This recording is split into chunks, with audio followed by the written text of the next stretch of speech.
most severe in living memory.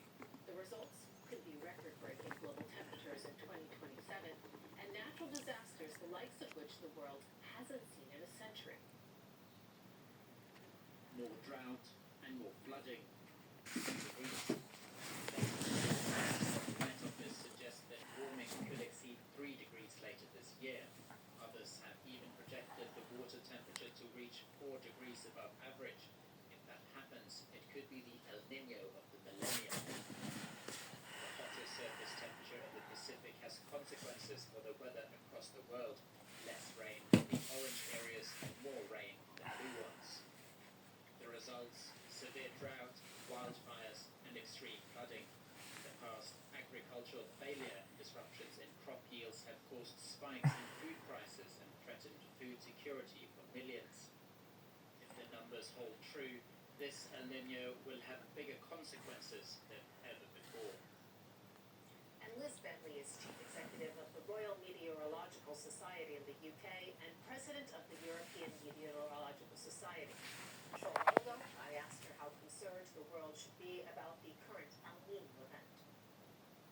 Yeah, so it's been named a super El Nino, and rightly so, as you showed from those clips. The temperature above average is going to peak at above 3 degrees above average, maybe even 4 degrees above average. Some of the centres are quoting that. So that's really extreme. We haven't seen an El Nino event like this since 1877. Now, the world was very different then. The climate was very different. It was a cooler climate. It's obviously we've seen climate change over the last 150 years or so. And we saw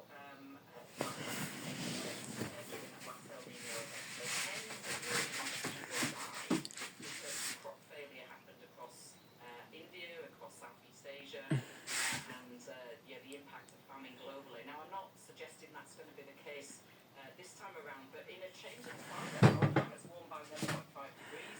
This El Nino event will amplify that extra warming even further and make the impacts that we've seen over recent years because of climate change even worse temporarily because of this extreme El Nino event. And if you have to put it into context for us, I mean, how would you describe what makes this El Nino different from the strong events that we've seen before? Yeah, it's just